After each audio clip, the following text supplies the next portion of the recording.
So, what exactly is anime?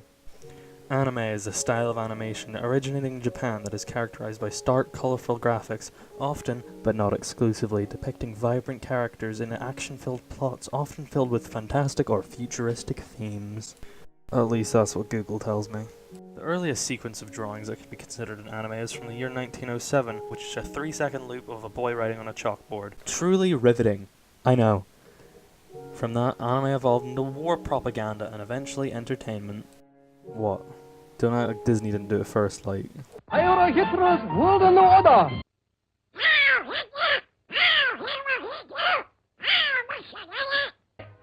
1, 2, 3, Heil! 1, 2, 3, Heil! 1, 2, 3, Heil! 1, 2, 3, Heil! You see, that right there is what we call a big yikes. So, y'all wanna know how much anime I've seen? No, I won't cut corners. You've all seen the title of this video. You're not here for an in-depth look at the history of Chinese cartoons, and I don't want to make that because that's fucking boring. Right? Instead, this will be more personal. Something I'll look back on in a few years and think, huh. Kid me was such a fucking weeb. And teen me was a cringy fuck. So, yeah, as I was saying, for fuck's sake, goddammit. Don't frick with me. I got the power of Naga and potato peeling on my side. Wait, what? This is why I quit anime. Also, before you start commenting, I know Avatar, fucking Castlevania, Winx Club, all that shit isn't anime, but Winx Club's on the fucking Nintendo anime channel, so fuck you. I hope your fucking cat gets polio. Allow me to set the scene. The year was 2008. Pokemon Platinum wasn't long out, and 6-year-old me wanted that shit. I love Pokemon. I played the games. I watched people playing the card game, and of course I watched the anime. That was the start of it all. I had not yet been corrupted by the dark side, but the path I was taking led me down that route. At that age, I didn't even know what anime was, let alone the genre at all. All I knew is I liked the TV shows with the pointy chins and the guitars and the big dramatic fight scenes. Here in the UK, we don't have your fucking fancy-pantsy fucking Toonami or whatever the fuck. We had Jetix and that was it. And also Cartoon Network, but no one ever really used that for anime. We just used that for fucking Kick Buttowski and Johnny Test or whatever. Jetix didn't even air anime that often. It was mainly just fucking Power Rangers. The anime I watched then was all like fairly innocent and did no harm. You got your Pokemons, your Digimons, your Beyblades, your Winx Club. What do you want me to say? I like the animation. Nothing else. Around the ages of 8 to 9, I discovered something on TV. A little show called Dragon Ball Z Kai. The episodes I saw I enjoyed, and so I did what anyone would do in trying to find an episode of something so you can understand the plot. He took to the internet! I learned that the show was a remake to a sequel of a show from the 80s. Instead of going deeper down that rabbit hole, I did the unthinkable. I went back to exactly what I had been doing before, for the next while at least. Fast forward a year or so, because of my activity on YouTube and Flipnote Studio, I discovered the forbidden land of AMVs, and would watch them regularly.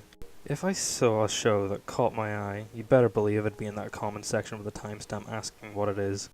At that time in my life, I thought I knew what anime was. I really didn't. You see, I thought anime was some kind of porn thing.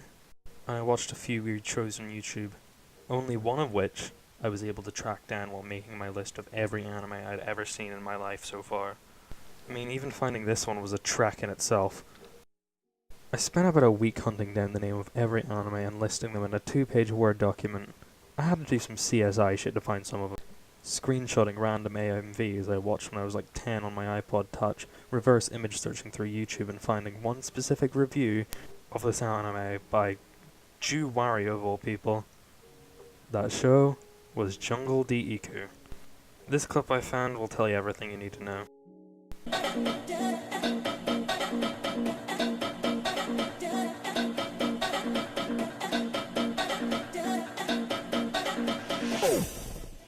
Yeah, the other two weren't much better. Here's a quick plot synopsis if anyone out there knows of it and can find it for me. One is about a rabbit that turns into a girl by falling off a roof and then fights crime while having her tits out most of the time and avoiding secret crime organizations that are capturing the animal people because there are multiple of them apparently. The other is about this dude who buys a maid robot and then likes to play fucking dress up with it and then opens up a cafe for her to work where there are other living women working alongside her, and each episode random shit happens and it's really weird, and the only episode I can remember is the first one where the robot has to take care of a human living baby, and she's really confused when she sees its cock and thinks it's an elephant's trunk. Stop right there. Demonetization police. This shit ain't advertiser friendly, you sick fuck. Kinda knew this was coming. Join us next time on this journey of self-reflection and embarrassment in part 2 of whenever the fuck I get out of YouTube jail.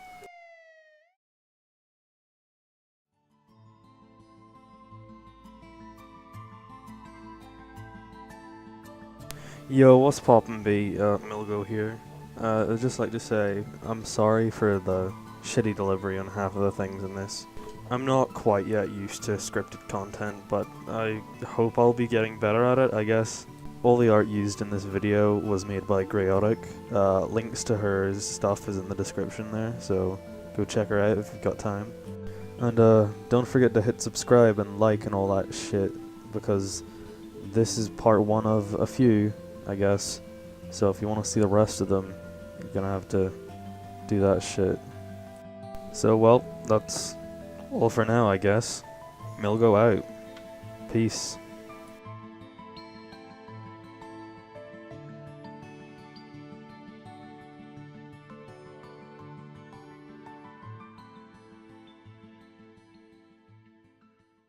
Oh!